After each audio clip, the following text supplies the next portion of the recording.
Good morning, ladies and gentlemen, and a very warm welcome to the IRB Invit call hosted by the company for discussing financial results for Q1 FY22.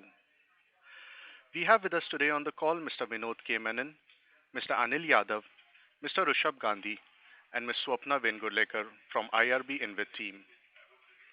As a reminder, all participant lines will be in the listen-only mode. After the opening remarks by the management, there will be a question and answer session. Please note that the duration of the call would be 45 minutes, and any queries left unanswered after the call can be subsequently mailed to the management for adequate response and resolution. Please note that this conference is being recorded. I now request Mr. Menon to give you an overview of the significant development during the quarter. Thank you, and over to you, sir. Yeah, thank you. Very good morning to everyone. I would like to welcome all the investors and analysts on this call. Hope you have reviewed our detailed numbers as well as the presentation.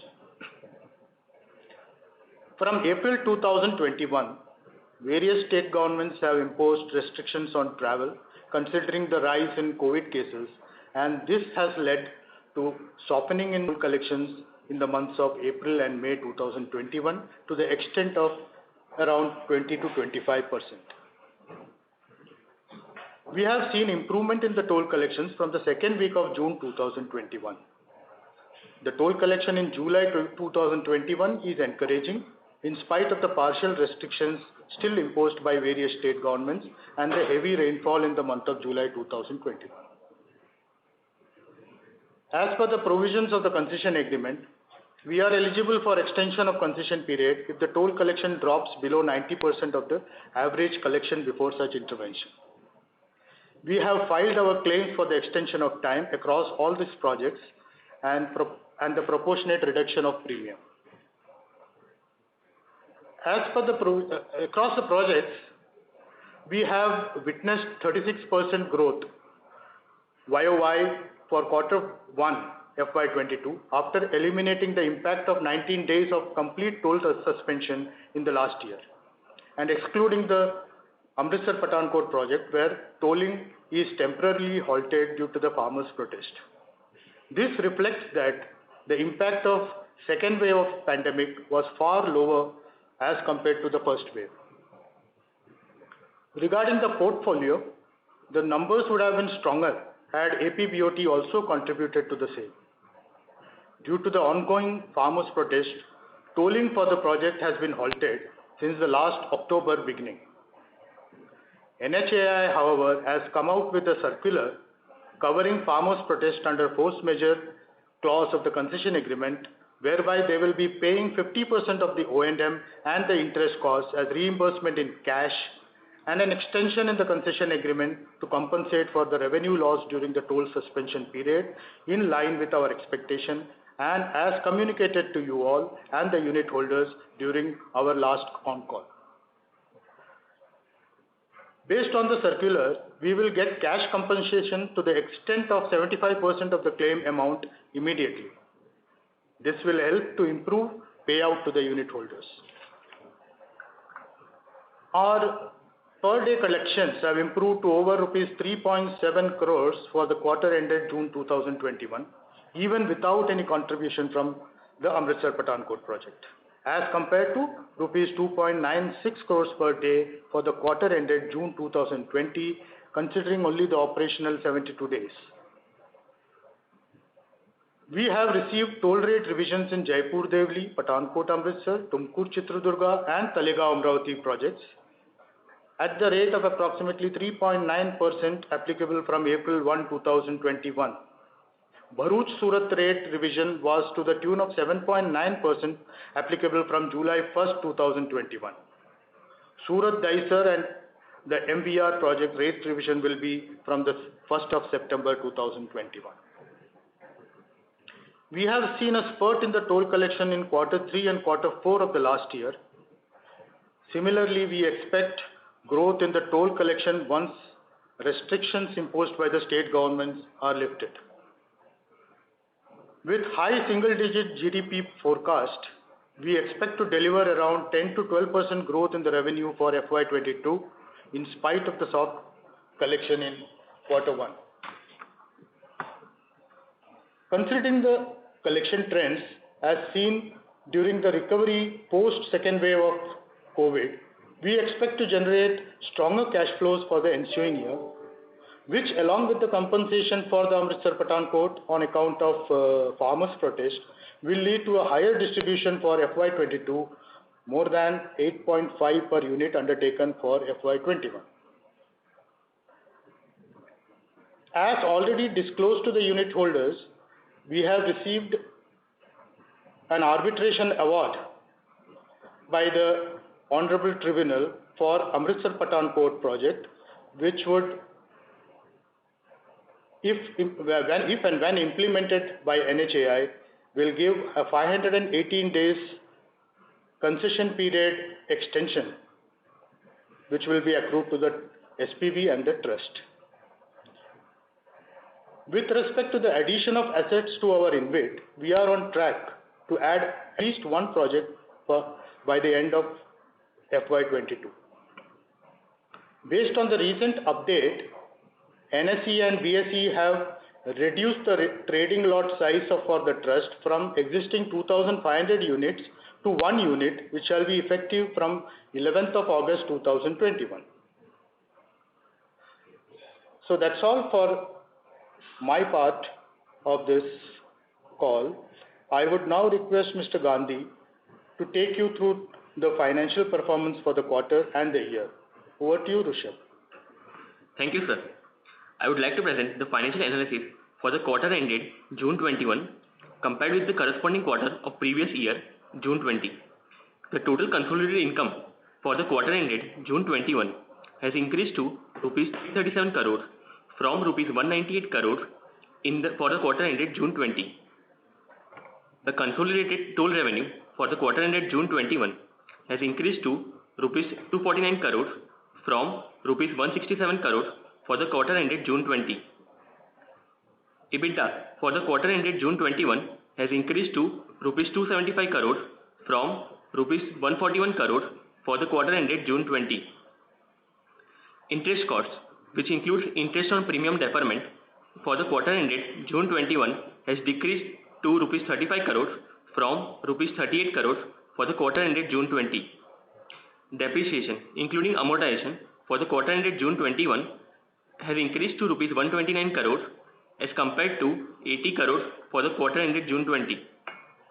Profit after tax for the quarter ended June 21 has increased to rupees 108 crores from rupees 24 crores for the quarter ended June 20. I would now request the moderator to open the session for Q&A. Thank you very much. Ladies and gentlemen, we will now begin the question and answer session. Anyone who wishes to ask a question may press star and 1 on their touchtone phone. If you wish to withdraw yourself from the question queue, you may press star and 2. Participants are requested to use handsets while asking a question. Ladies and gentlemen, we will wait for a moment while the question queue assembles. The first question is from the line of Ashish Shah from Centrum Broking. Please go ahead. Yeah, good morning, sir. So my first question is on the Amritsar Pathankot project. Do we have any visibility now? What is the thought process on resuming the toll collection, or still there is no timeline or clarity on the same? So I think, Ashish, with respect to the Amritsar Pathankot project, the farmer agitation is on, and which will take some time. But good thing has happened that NHAI has come out with a circular, by which circular they will be paying 50% of interest and O&M. And if broad maths, if I will provide, basically on a monthly basis, there would have been a close to 10 to 11 crores of collection. Out of that, I think on a monthly basis, compensation amount will be 6 to 7 crore rupees. So that much compensation we will be getting. And on the farmers agitation, I think there still it will take some time. I will add to it. There will be an extension to the concession period also. Right. Which will be computed based on for how many days the toll remains 90%. It would be the same as it was zero. It's a toll collection is zero. Correct. Correct. Number of days of suspension will be the number of days of extension. Right. And by when do we expect this money will be released, this compensation? Can we expect that to be released within this quarter? 75% will be released immediately. That is what the circular says. Okay. And it's already reached the highest level of approval. Right. Okay. Secondly, on the the addition of asset to the portfolio, we have indicated we want to add one asset by the end of this year. So, are we looking at a toll asset? We are looking at a HAM asset. What is thought process, if any, you can share? So, basically, Ashish, last one and a half years, basically, in terms of the toll collection, wave one had an impact, and thereafter, after post wave one, in Q3 and Q4, we have seen a strong recovery. But thereafter, the wave two also hit the toll collection. So, as of now, we are not looking at toll asset till the toll revenue basically stabilizes, or else it can be a deterrent to the unit holder. We will be eyeing for addition of at least one HAM asset before end of this financial year. Sure. Okay. Right. I'll come back for more questions. Thank you. Thank you. The next question is from the line of Mohit Kumar from DAM Capital. Please go ahead. Yeah. Good morning, sir. There's two questions, sir. Firstly, on the Pathankot Amritsar. So the amount we have recognized in the revenue is 21 crore. I believe this is only for the 50% of the or the number which the NHAI has indicated. Is that understanding right? Yes, Mohit. And this corresponds to 10 months, right? 10 months of compensation, correct? Yeah, close to 10 to 11 months of the compensation. Okay. Secondly, on this, sir, what is kind of tariff hike you're expecting in the Surat Dahisar from which happens in September, if I'm not wrong? The tariff rate revision for Surat Dahisar project would be close to 1.5%, which will be effective from 1st of September. And the other project, Omalu Salem, the tariff rate revision would be close to 7.9%. 1.5 and 7.9. Yes. This number, right? Yes. And thirdly, on this, sir, given the fact that there was a reduction in traffic in Q1 FY22, is there any chance of extension of Surat Dahisar and Bharuch Surat to compensate that? Is it possible or no? In Surat Dahisar, Mohit, as per concession agreement, as we have discussed in last con call and this con call part of the management commentary, if the traffic comes below 90%, there is extension as per concession agreement. And in fact, our federation has shared one letter which is written by the NHAI to the ministry to provide the extension in line of the concession agreement. Accordingly, till the time we had less than 90% of the toll collection, we expect extension in concession period in all concession, including the Surat Dahisar and Bharuch Surat as well. Then when do you think you'll get the clarity? I think, Mohit, a couple of months we will have a clarity in place.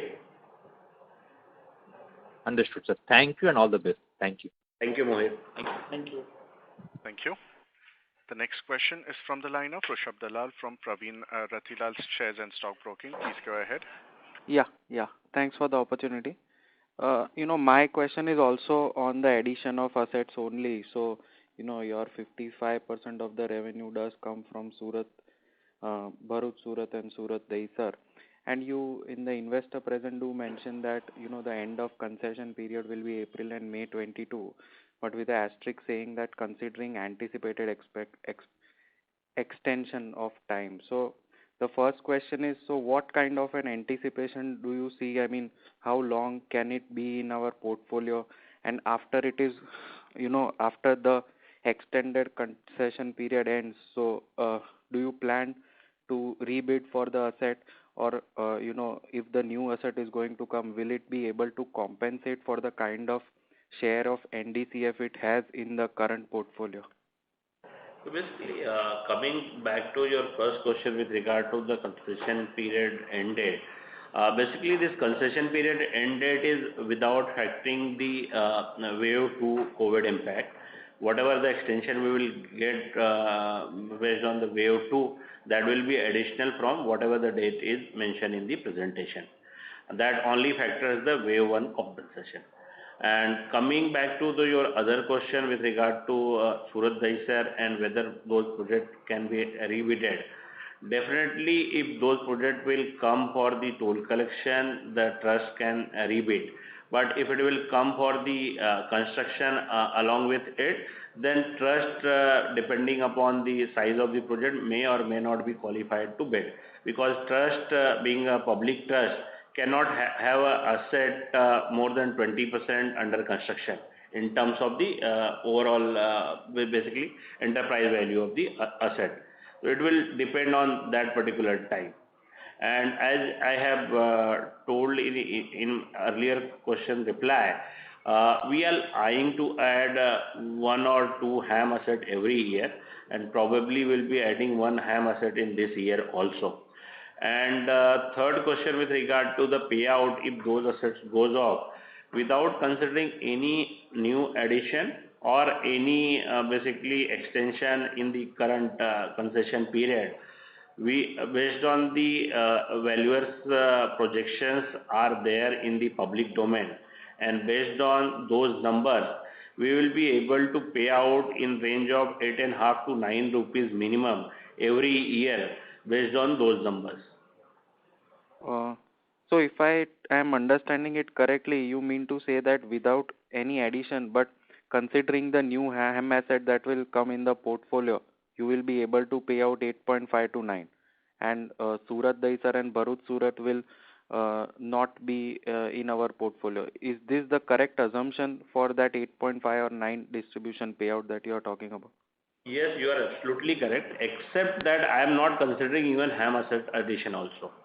Without any addition, neither toll asset nor HAM asset, we should be able to pay between 8 and 9 rupees even after Surat Dahisar and Bharuch Surat goes off the table. This is the based on the number provided by the valuer in their valuation report.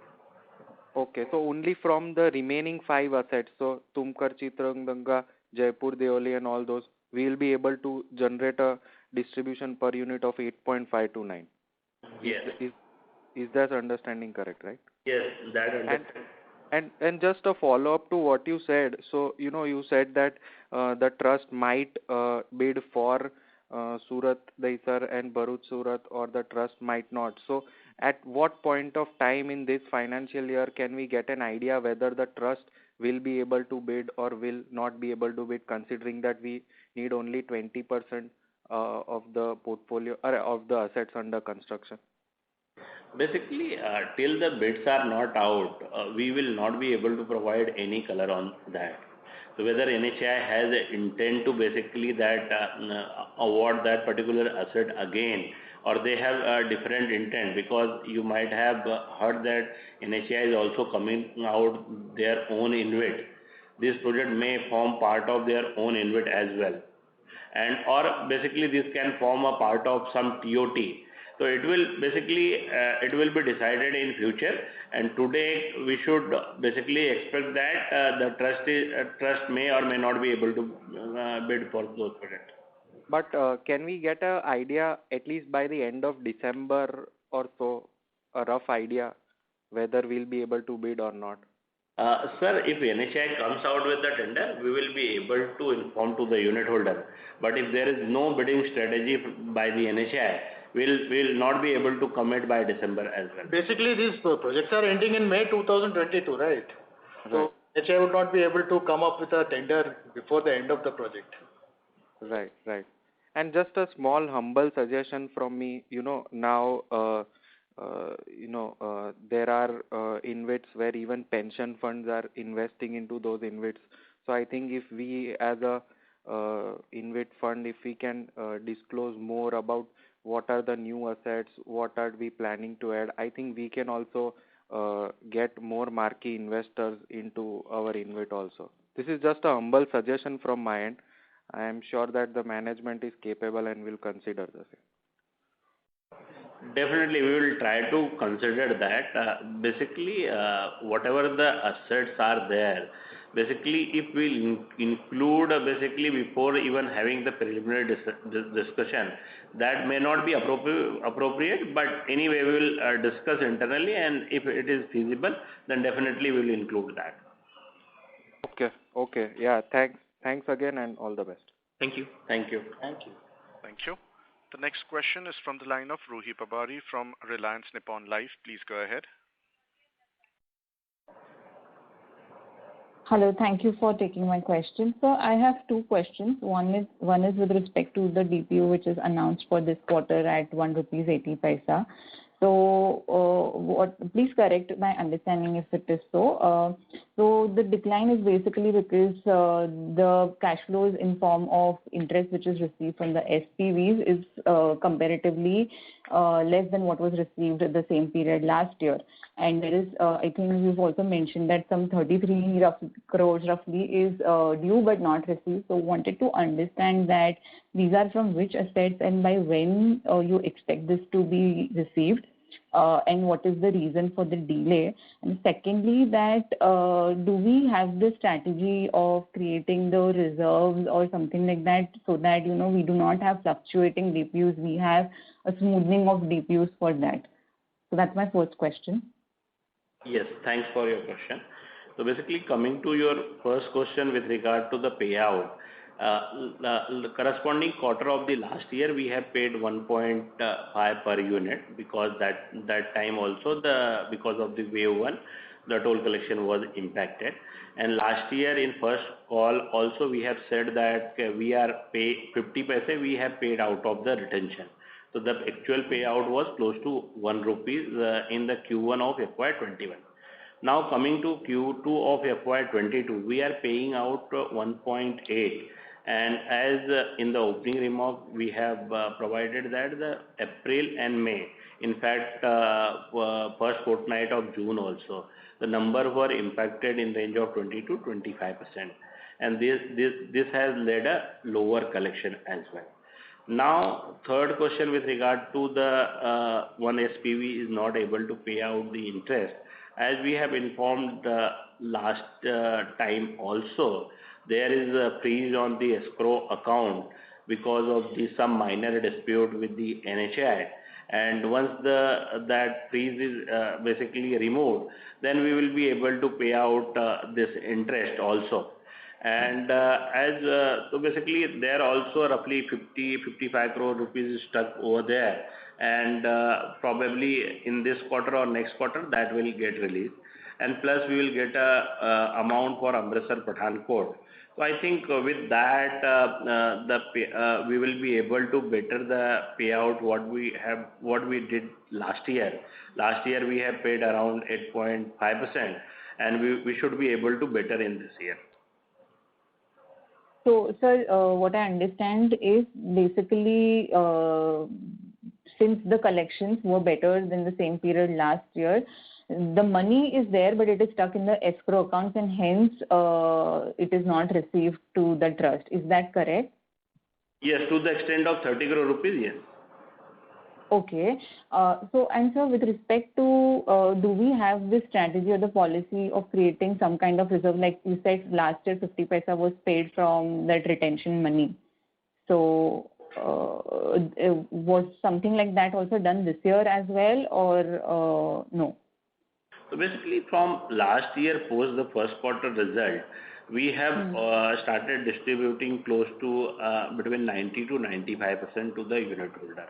And we are creating a reserve for the unit holder. And this year also there will be basically a surplus will be created out of the collection of this year, and close to 2 rupees of surplus per unit we will be able to generate. So by end of this fiscal, we will have a roughly total cash balance of roughly 200 to 250 crore rupees in form of this surplus. All right, understood. And our DPU guidance for FY22 is on the almost a similar level as FY21, or something different than that? We should be able to better the FY21 numbers. Okay. Okay. And so my second question is with respect to the asset acquisition. If you can throw some light with respect to if there's any asset which is shortlisted or anything, the HAM project which you were mentioning about. Secondly, also wanted to understand, sir, what is the strategy in terms of, because there's a one private InvIT as well. So that has, I think, more assets, operating assets in that InvIT, and here we have 7, and the 2 are almost likely to be the concession periods end in FY23 beginning only. So, what is the strategy in terms of how do we allocate these assets? Because since the inceptions, we have not had any asset acquisition as such. So basically, from inception, we have added Amritsar Pathankot to the trust. That was the 7th asset which got added. And in terms of coming out, basically with regard to the private InvIT house under construction asset, where almost when we have transferred these 9 assets, out of the 9, around 7 assets were under construction. And based on the regulation, the public InvIT would not have been able to acquire those assets. And basically the thought process for the private InvIT that those will be basically taking the development risk and taking the under construction asset. And whenever the private InvIT decide to sell their asset, it will be first offered to the public InvIT. And coming with the HAM asset addition, basically we have one asset with the promoter sponsor, and that is which will getting completed in this quarter itself, and that HAM asset can be transferred to the public InvIT subject to unit holders approval. And plus we are also eyeing for the third party assets, and once those will reach to basically some kind of advanced level, then we will able to share with the unit holders. Okay, okay, I understood.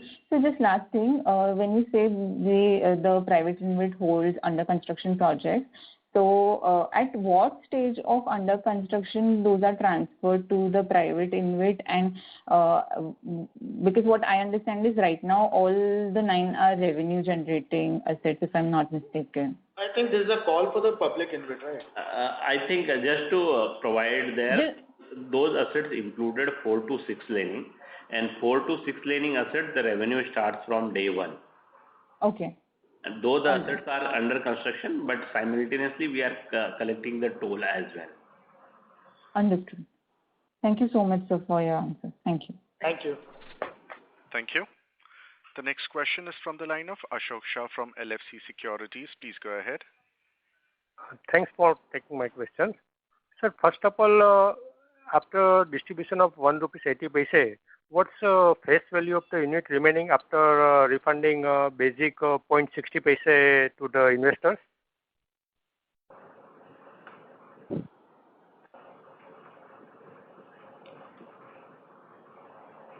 Just one sec. Yes. If you have any further questions, please go ahead. Yes. Secondly, you have counted or estimated that current year it will be full year it will be 8.5 to 9 rupees, and future it will be 8.5 to 9 rupees as a income for the future year. So does it include the refund of capital, or it's only the income from all the assets which we held? Sir, with respect to this year also, a small minor correction. We have said that we will be able to improve whatever the payout we have did last year. And with regard to the future payout, it will include interest as well as capital repayment also. So is it perfect to assume that you will be able to distribute 7 rupees as a income out of the income, and 1 rupees 50 paise approximate would be from the capital? Sir, exact breakup I don't have for future years, but we will keep in mind and we will try to basically figure it out, and we will be able to share with you. But basically, if you look at the last year's our presentation, there we have provided during the entire life tenure, almost 1/3 will be in form of interest, and close to roughly 1/3 will be in the form of basically capital repayment, and around one-third will be in form of dividend distribution. And currently in the month of the April and May, and also first 2 weeks of June, this Surat Dahisar route was not giving good return. So would we get again an extension for that period? Yes, as we have discussed, since the collection has dropped below 90%, so there will be a proportionate extension. For example, if I am able to collect only 75% of the revenue for entire 1 month, so then 30 multiplied by 25% will be the extension. Okay, so currently our this route is maturing on the October 22, if I am correct. That is Farmers' Day, October. No, sir. Can you repeat, please? No, our this Surat Dahisar route, we have got collection right only up to the September or October 22. May 22. May 22. So there may be an extension of 3-4 months again, or May not be no, sir. It may not be 3-4 months because the collection was impacted in April and May, and probably half months of the June. So basically, and that was also to the extent of 20%. So 2.5 months multiplied by 20% should be the ideal extension. Okay, sir. Thank you, sir. That's all from my side. Thank you. For the first query, the book value is close to 90 rupees. Close to 90 rupees. Yes, sir. Okay. Thank you, sir. Thank you. Thank you. The next question is from the line of Dheeraj Dave from Samvad Financial. Please go ahead. Good morning, sir. Thanks for providing the opportunity. Sir, basically I have 2 points of information. In the project management fees, there is something which is written as note says that around 227 crore were spent on major repair, and that were provided from provision. So that is not actually charged to P&L. So can you explain exactly which assets this major repair happened, and what is the kind of future view on those kind of requirement of repair? So, sir, as per accounting pronouncement, since we are required to incur major maintenance expenditure after every 5 years or 7 years, so we have to make a provision every year. For example, in a particular road asset, if I have to incur 100 rupees expenditure after 5 years, so 20 rupees provision I will make every year. So in first year I will make a 20 rupees provision. In second year also in the same line we will make a provision. And in the 5th year, when we are making a provision, it will be debited to the P&L account. And in 5th year, when we are incurring the actual cash expenditure, whatever the provision has created of 100 rupees, out of that the cash expenditure will be incurred and major maintenance will be carried out on that. So in the current quarter P&L, basically consolidated, we find project management fees of around 316 crore, if my numbers reading is correct. Is it? 31 crores. What is charged? Sir, it's a 31 crores. Numbers are in millions. Okay.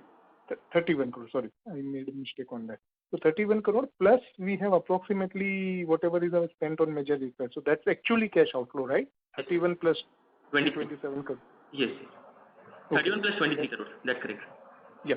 No, okay. So approximately we spent 54 crore, of which 31 charged to P&L, and 22 crore was already, 23 crore was already charged, accrual basis was charged, and cash outflow happened during this. During the current. Yes, sir. That's correct. Now, one more part, during this answering previous question, you said that approximately we are looking at more than 8.5% distribution for FY22. And you also suggested that we would be adding around 2 rupees of reserve or surplus, basically whatever you want to call it. So basically my only limited point is that suppose assuming 8.5 being distributed in FY22, and if eligibility of NCDF, which means reserve of 2 is created, is almost 10.5, wouldn't we be violating the 90% distribution guideline? And how you will address that? So basically that means you have a 10.5% NCDF, of which we are distributing 8 rupees 50 paisa or whatever management decide. But still, like 2 rupees would be more than 10.5. It's the 17-18% kind of it. So it's more than 10%. So how management see and how it it is possible? If you can throw some light on that. Yes. Sir, regulation says that we have to distribute 90% of the SPV, and thereafter SPV has a right to retain 10%, and thereafter the trust has a right to retain 10%. So then automatically there are 20% of retention as per regulation can be done. Okay. So, but then, sir, when we are trading at, like, if I look at current yield of 8.5 and price of 60 rupees, so we are already trading at 14-15% yield. And do we see that trust can invest at 14-15% return?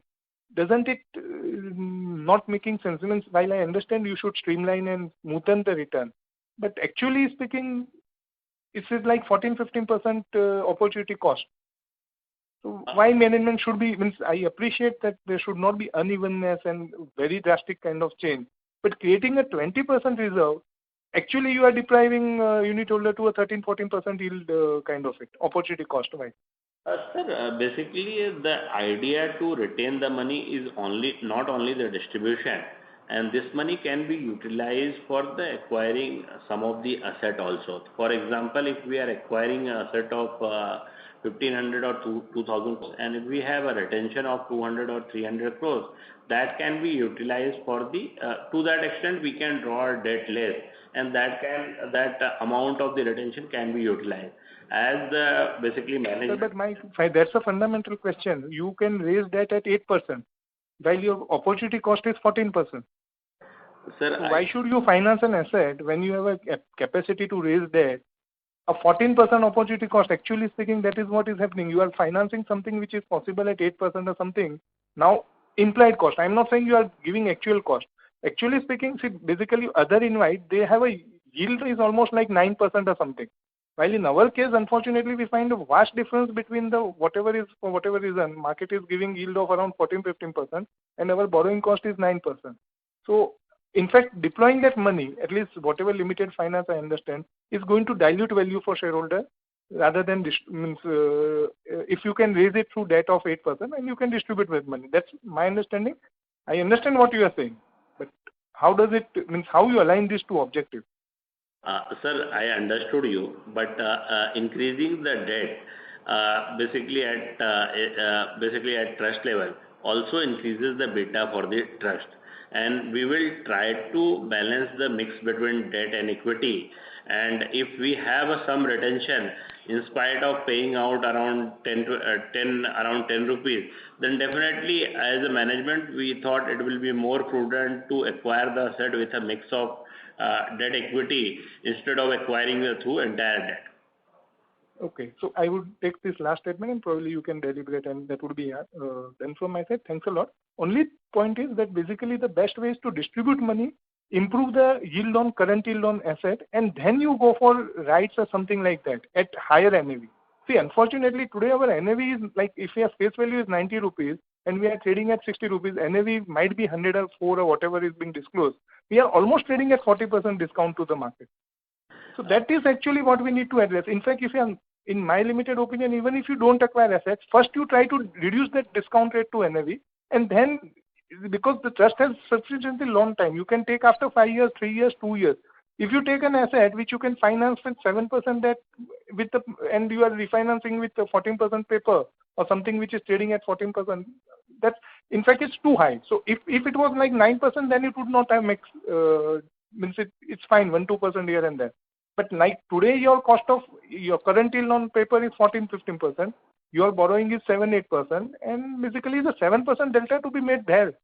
I know you cannot definitely go, but anyway, you probably got the message, and I wish all the luck. Thanks for providing me this opportunity.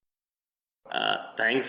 Thank you for your query. But I think considering the kind of investor, we have a different suggestion from the various investors. I think before your query, I think there were institutional investors, and they were suggesting basically to even out the return to the unit holder. And you have a different suggestion. We will try to marry the both, and we will try to basically incorporate the suggestion to the extent possible. Thank you. Thank you.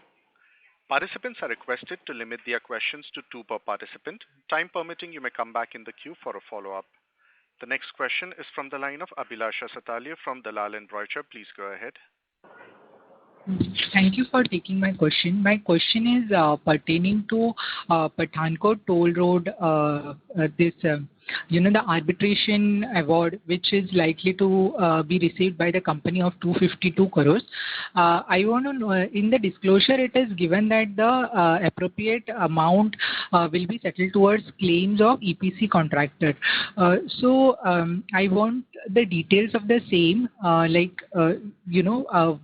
which are the claims which will be settled towards EPC contract and any other asset where you have such kind of claims pending. So, Abhilash sir, to provide the first brief on the claim. Basically, in the case of if there are delay during the construction period and due to delay, if SPV is incurring any additional cost, if that delay is not on account of EPC contractor or SPV, then based on the concession agreement, concessioning authority is supposed to compensate for that expenditure. And in this case, there was additional expenditure because SPV has given a EPC contract to the EPC contractor, and EPC contractor has incurred additional overhead and the basically idling of the machinery and other costs on the basis, and they have submitted their claim to the SPV. SPV, on the basis of claim submitted by the EPC contractor, has started the arbitration, and based on the supporting submitted by the EPC contractor, arbitration panel has given the arbitration award.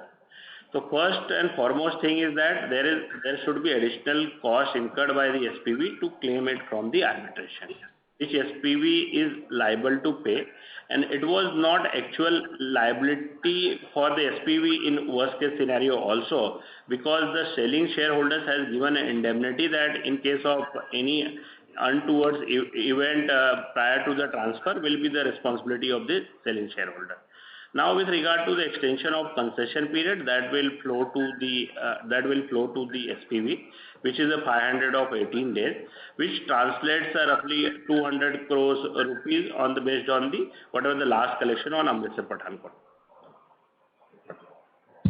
Okay. So you mean to say that of this 252 crores, 200 crores will be transferred to SPV for this 518 days compensation? No, Abhilash. Basically, that is additional. So this you have already paid, and whatever you will receive in addition to that, around 200 crores, that will be transferred to SPV. Is it right? Abhilash, I would like to clarify over here. We will get a cash compensation. Now it's an arbitration award. NHAI can go in further appeal, and basically the outcome can be can take some time. And there are two kinds of compensation. One is basically for cash losses incurred by the EPC contractor. To that extent, there is a reimbursement to the SPV, 252 crore rupees, and plus 518 days of extension. So now the 252 crores will flow to the EPC contractor, and SPV will not get benefit out of that because it's a reimbursement. Secondly, 518 days of extension SPV will get, and if we calculate the monetary terms for the 518 days of extension, that translates approximately 200 crores at present value. Okay, and when we are expecting that sum to be received? That will be basically in form of the toll collection over the period of time. Basically, whenever now, for example, Amritsar Pathankot project was at 12 years, the concession was left. Now okay, so that will get added to that. Okay. Yeah, sure. And any other claims are there from EPC contractors, like for any other project? Details of our litigation are provided in the annual report also. We have provided the details of all the litigation in the annual report as well. Okay. Thank you. That's it. Thank you. Thank you very much.